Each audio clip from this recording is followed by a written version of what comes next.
now. Yeah, so welcome everyone. I'm Dominika Walec, and I'm the president of the foundation supporting #OMGKRK, which is an organization that for over 6 years is building innovative ecosystem in Krakow and trying to improve the entrepreneurship here in the region. We do that mainly through the acceleration efforts. So we try to support the early stage companies, but also more advanced innovative startups with everything that can support their growth. So matchmaking with investors, with talent, with experts. We organize this type of educational sessions as we will have today. So we want to feature always a nice speaker or several speakers to share their insights with you.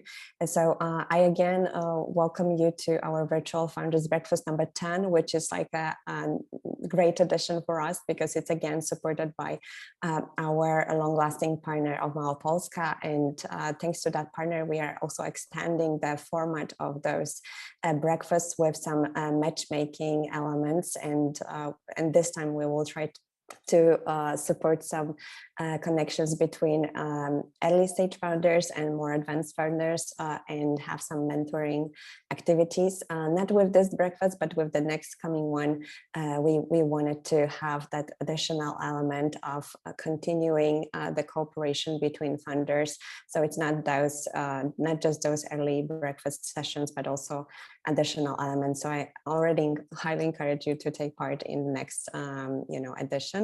And today we will have like a great speaker because Michał Pękała, VP of Growth from DocPlanner, decided to share his insights with us that relate to customer retention and reducing churn. So Michał, again, welcome and thank you for dedicating the time to spend with us. So as we were mentioning, we will start with a short presentation of Michał when he will give us some insights for the further discussion, and then we will ask a few questions and then move to the breakout room so that we can get to know each other a bit more and finalize it with more open discussion later on. So once again, thank you for joining us. Thank you for supporting the activities of OMGKRK, and we encourage you to be more involved in the ecosystem because we really need those active players here.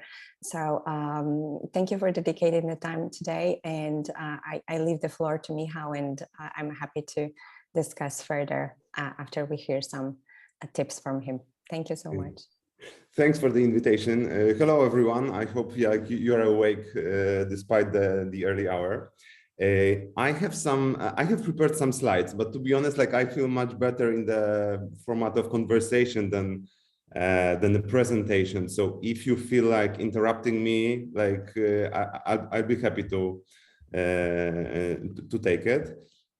And first short disclaimer at the very beginning, that's I spent more or less 2 years in Krakow when I studied, and so I feel also kind of like a good connection with the city, and I'm happy to virtually come back to Krakow. Yeah, hopefully we when the pandemic ends, we'll hope to see you face to face also, maybe during one of the another events that we will be running. Thank you so much. Yeah, and so the topic is churn. The topic is churn. First of all, a couple of things about the company, because also Paweł and Dominika asked me to share this info. So DocPlanner is a kind of a hybrid thing. Yeah, so it's on one hand, it's the thing that you probably do know. So it's a marketplace for patients when you can find a doctor, book a visit, read some reviews, learn about the offer of the doctor. So it's one side. The other side is the SaaS solution for doctors and clinics, where they can run their schedule, they can do some simple EHR, they can run their communication with patients, manage their data, and many things that normal people who don't work in clinics not even imagine. And it's also quite a unique market, yeah. And I will share that then along the way, because like the doctors, generally, if you want to talk to doctor about not your treatment, it's super difficult. They have always little time. If you call them, it's like always like for just a couple of minutes and so on. So sometimes it's quite difficult to get to the core of the problem if you talk about them and if you talk to them. So when we started examining churn that we detected in DocPlanner, the first few months were, I would say, rather not very successful, and it's like this. So the first thing, and it's a real question to you. So what churn is low according to you? Any like voices from the participants of the call? So what churn would you like your company to have? Maybe kick off by defining churn. Over what time period? What do you mean by churn?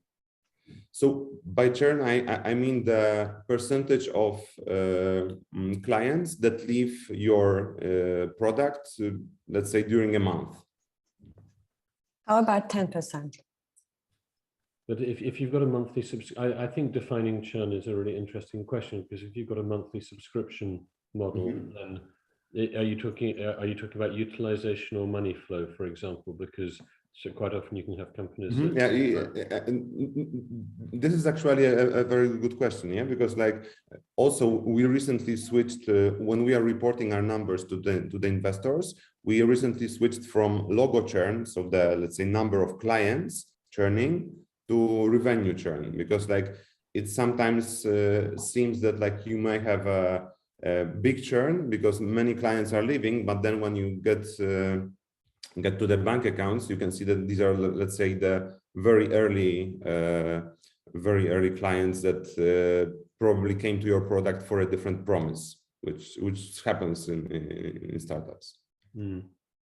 Anyway, I mean, I feel that churn is much trickier to measure, because you could have someone who's paying, but suppose for booking a doctor's appointment, you're assuming that an active client is using your software every day, and you have someone who's paying, but they're actually not, you can see that they're not using your software every day. From a financial point of view, it's great. You have revenue and no support, but from an engagement point of view, it's a ticking bomb, because you can see that they're paying for your software, but you're not actually using it. So again, do you mean active users of your software or people who are paying you?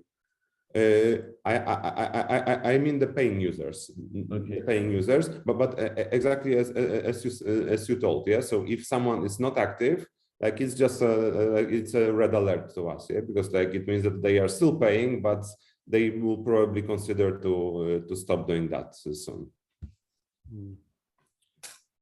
Okay, so to answer your question, a low churn rate is 0, but you're always going to have bankruptcies and customers who die or fail. So I would say that anyone who chooses an alternative solution to your software, to your solution, is or goes back to no solution because they're unhappy, is churn. The goal would be to have no one leave your product once they've tried it. Or sometimes there's even negative churn if you count upsells and stuff like that. Okay, so I wanted to show you one thing here. Let me click it here.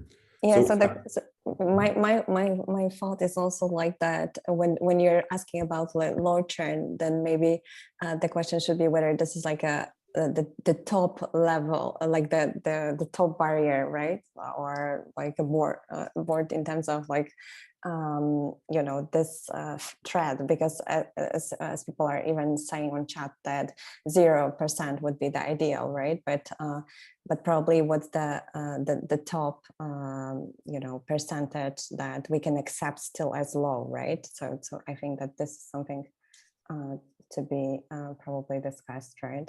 Like what's the maximum and that can still be considered as safe, right? And here probably it depends on the business, but the thing that I wanted to show you as well is like I prepared like super simple, even simplified version of some churn calculation to show you one point, that even, let's say, if you have 5% churn and you add clients at a constant rate of, let's say, 10 every month, and you started with 100, so in a year, 63% of your growth will be eaten by churn. Because as you can see, in the first month, you get 10 clients and 5 of them are churning. Then the number of churned clients is rising and the number of new clients is similar. So even if you cut it down to, let's say, 2%, it's like 1/4 of your growth might be eaten by churn, even with such a low number. Yeah. So if you put it here, even I would say 8, so it's like the numbers are becoming ridiculous. Yeah. So it means more or less that like you may be not selling to anyone, and the result will be might be comparable. So this is I would say at some stage, like probably on the early days of the company, when you like see clients are coming and no one is churning, like it's super cool. But at when you go on and on, this is something. So the churn is it was Brian Balfour of Reforge that said this is a silent killer. So this is killing your incomes, your growth along the way. And it's sometimes there are points, and I know also companies that at some point we're really like at almost the same rate of adding new clients and losing old clients. And I think it's a problem that everyone has to bigger or smaller degree. So with churn, it's like this, yeah. So like there are some immediate effects, so like revenue that you will see as clients are churning, but it's affecting sales. It's affecting your lead base, because like if you are going through more leads and they sign up and then they leave, it means that you are burning them. So you are you are decreasing your potential market. Not even mentioning the team morale, because when they see that like they are selling the product that clients don't love, it's a big warning. And we actually discovered this problem in our company like 3-4 years ago. And this chart that you can see here on the open slide is a real chart of a performance of a part of our company. And there was a time somewhere here where you can see that like the numbers. So the upper bar are is the new MRR, the lower bar is the lost MRR. So there was a point where we were like almost on the same level, so like almost going on zero. And that was the point when we started examining what is happening. So what we did at first, we were just looking for the silver bullet, yeah, because we all said, it must be something. There's like, let's say, one thing that we don't do, that we don't mention to the clients, that we don't offer to the clients. But after like a couple of months of like testing the different ideas and looking into numbers, like we found nothing meaningful. So it was not that. The next step, this might not look super sexy, but I think it's the foundation for all the other investigations that you might have when you're looking at churn. So it's the cohort analysis, yeah. So the simplest thing, yeah, you go to the number of clients that is with you, and you have a look at each cohort month by month. So you see that clients that joined in January 2019 stayed for 2 months, all of them, then they started getting down. And after a year, only 2/3 remained. Yeah, so probably the goal, the best goal that you can have when you are trying to improve churn is to set yourself a goal for number of clients that stay with you after a certain month, because this is something that you have impact on. So whatever you do now will already impact the cohort that is joining your your product right now. So this is one thing. And another thing, so when we started looking into the cohorts, we asked ourselves like a super simple question. Yeah, so what actually causes churn? And also the answer was, the first answer was super simple. So the expectations that we did not meet. But if we get down into more details, we broke it down to a couple of categories. So one thing that might cause churn is a bad client selection. If you sell to someone who is not interested in what you who needs something else that we are offering, it will not play well. And example from DocPlanner. In Brazil, we had many clients of the category psychology, and all of the listings on the marketplace were quite saturated. But selling to psychologists was relatively easy because there's like lots of them on the market. They on the Brazilian market, they want new clients very much, so it's like quite easy to sell them the promise. But if you have a look that you don't have enough supply to satisfy this demand, you will know that many of these clients will churn, and they did. Another thing, jobs to be done. So there's the book by Christensen who says that like the clients don't look at features, don't look at other stuff, but they look on jobs to be done. So let's say if you are a doctor, you need a solution to schedule your visit, to write down the EHR records, and to make somehow the patient come back. So if a product has many features, but they don't reflect exactly the jobs you have to do, that might be useless. Another thing is price, which might be also not matching, so it might be too high or too low.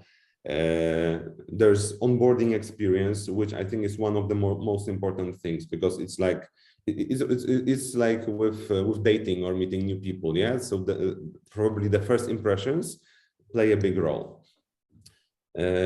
Delivering the promise, of course. So if you during sales promise one thing, so you say you will have new patients and you will have a super convenient software, and you only deliver one of the promises, there's a risk that the client will churn. So we ran lots of different projects, but I want to walk you through just 3 of them. So the 3 highlighted ones. Onboarding experiments that we did in the company were kind of like a super difficult thing at the very beginning, because like when you have a look at operational teams that are working in a high pace, they like, let's say, onboard 5-6 new clients a day. It's quite difficult to tell them, hey, try to, like every other client, you can treat a little bit differently to test which approach goes well. And there was a lot of resistance from the operational team. So what we did, like after a couple of failed approaches, was that like we tried to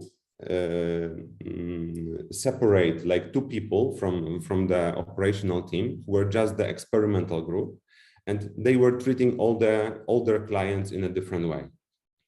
So what was the effect was that like after each week, so we're iterating weekly, we're looking at data and comparing the performance, so the engagement that Richard mentioned.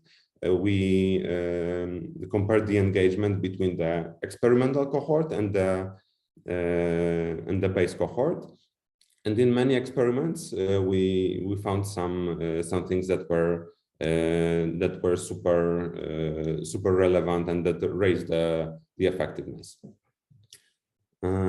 So that is one thing. The second thing was aha moments, and here I don't have any illustration, but this is some kind of discovery that we made, that like when you are talking to a client, not during the onboarding call, but someone who is already using your product, and you manage to have an, I would say, quite open communication and like not very formal one, you can often detect when their eyes spark when talking about some of the features, or when you tell them about some new feature and they are super excited about it. So what we did there was that like we talked to like I think a dozen of clients and trying to get their sentiments on different aspects of the product, on different features. And we detected 4 or 5 of these moments that were super interesting to them. So something that that made the product very useful. So one of the examples of that was that like in DocPlanner, when you are a doctor, you can, for example, send campaigns to send marketing campaigns to your patients, and probably and doctors weren't very much interested in that for a long time. But when during the calls, when we mentioned, okay, but why don't you use it to welcome your patients? So when you join DocPlanner, you can send a campaign to all of your patients saying, from now on, you can book your visit online on my DocPlanner profile. So that was something that like raised a lot of attention from them. Because they realized that it's not like a tool for everything and nothing, but it's a tool that can practically reduce a lot their work, because if the patients start to book online, they will have less time wasted on taking the calls and booking the visits themselves. And with this, so with this approach, we discovered 4 or 5 this kind of aha moments. And then what we did, we made sure that in each of the onboarding sessions, we go through all of these aha moments, so that all of the clients are confronted with that and take advantage of that. And the last thing, because I can see that our time is running, was that like so-called Mac drive calls. Yeah, so there are churn calls that are so clients want to churn. And when we listen to some of the calls, because we try to get deeper onto reasons why the clients churn and the ways we handle that, we discovered that many of the calls were probably just clients that were a little bit, I would say, nervous or a little bit let down by us, but still they didn't have to churn. But the calls were usually like this: hello, I would like to churn. Okay, I'm happy to help. Let's do the formal stuff, without even asking the question, why are you churning? Is there anything we can do? And so on. And with this approach, so reducing the so-called Mac drive calls, we improved the efficiency of our, let's say, retention in this churn calls by 30%. So this, and is there a conclusion? There is one, yeah. So I would say, summing up all of the experiences that we had, I would say the mistake that we're doing the most often was that like we're looking at some very specific points. Yeah, so we try to look at sales, if the sales is good or no. We're looking at onboarding, and in each of the areas we saw some opportunities of, let's say, a couple of percentage points to improve. But there was one turning point. The turning point was when we tried to follow the client from the very beginning to the very end. And here, examples. So in one of the Latin American countries, we had a churn problem, and we were just like discussing that with the local management, and we were trying to like detect the cause. And we were at first saying, okay, everything seems quite fine. But then we looked into the histories of a couple of clients, and we saw that like all of these small things were adding up to a very disastrous experience. So To give you one example, we saw in HubSpot the history of communication with one client, and he sent us the email saying, I want to churn because like I was disappointed by your service. So at first he had to wait for 1 week for someone to reply to that email in that country.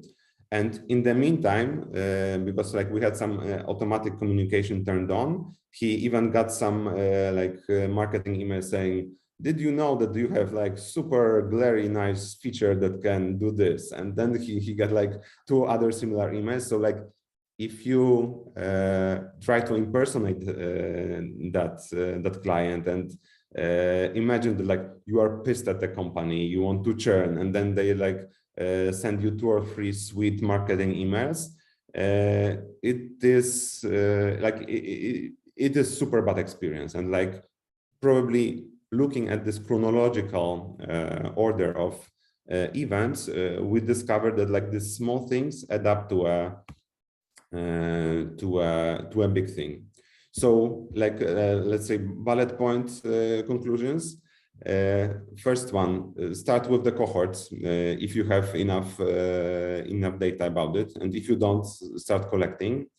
The second, and to me the most important one, is to try to look at the history of your clients who are churning from day one and see the experience, because usually from just like the sequence of events you can guess what happens. You can experiment with ideas, so try different approaches and compare the results. Finding aha moments also doesn't hurt, and helping your team with execution of critical moments. And here I would say 90% is the onboarding, because it is like everyone goes through that, and 10% might be churn requests. How to handle them, how to be the most effective in that is also a good thing that helped us. And that's all. Thank you, Michał. That was definitely, important insights. Maybe one questions before we go into breakout rooms, and maybe before we leave the floor to others to ask some questions. You mentioned that this follow-up with the clients and keeping a contact with them is the most important element to collect those insights and understand like their feedback. But can you tell us like how to really do that in a structured way when the number of your clients is growing, so that you can really keep this direct contact? Because obviously if you're just starting, right, and the number of your clients is small, like it's easy to jump on the call with some selected ones and collect those aha moments, right, and maybe go more in deep into some conversations and understand where some let's say drawbacks of your service are. But how to do that in a very structured way when you have like thousands of clients, right, and you want to understand like the sentiment of the entire group, right? So can you give us some insights here? So I think that like the structure is given to you by the numbers. So if you follow the cohorts, it's the best I would say structural way to follow like the evolution of each monthly cohort. And jumping on a call is always easy. Yeah? So I think we are just, if we don't have a time for that, we are just making excuses, because like whether you have 5 clients or 5,000 clients, you can always take a random number of a happy client or a churning client or whoever client or whichever client. Okay, but do you have any process for that? So like, let's say that that with what type of frequency you're approaching a particular client? Is it always like a call that you make, or is it like some I don't know, email follow-ups that you send? I would like to understand a bit more like the process behind, right? So how do you design the process to make it effective, right? Because I'm not interested in some ad hoc activities, as you mentioned, that when I have time, I'm just hopping on the call, but more like how to make it in a structured way so that I'm constantly collecting those insights. So one thing that you mentioned is to focus on cohorts, so like group the people in some way so that they are more or less like, let's say, even according to time that they are joining the service or whatever, right? But maybe there's some other elements that you can share with us how to make it in a structured way, especially having in mind the scalable business, right? That we are constantly growing and have to be efficient in how we, collect those insights, right? And also maybe an additional detail to Dominica's question, which is how empowered you were by the CEO, because you have to deal with other departments, right? You're head of growth, but you've got the product team, you've got the onboarding team, training and sales team. And I'm interested how far you needed the backing of the CEO. If you're going to go to the product manager and say, do this, it's a growth issue, that might be different from the prior growth map. So how empowered were you as a growth guy to actually interfere with other departments, because you're a big company, right? You've got, so it's not, you aren't the CEO, and somehow you've got people to change, and that's interesting too. So I saw your question, Richard, also in the chat, and I think it's related also, because like at the point when we discovered that the churn is an issue, like we did like one of two top priorities in the company. And then the organization was like this, that I had a team of like just a few people, and we are a kind of a glue between various teams. Yeah, so like we are trying to examine the issue in like from the beginning to the end, and then dealing with sales, with customer success, with product. And like, so if you expect here like a very precise question, how to set up processes, I cannot tell anything, yeah, because like probably DocPlanner also is not a super, I would say, super formally structured company. Yeah, it doesn't mean like that we are like super like a crowd of people, but I would say there's like lots of things depending on people understanding the importance of stuff. And I think at that point, everyone understood that.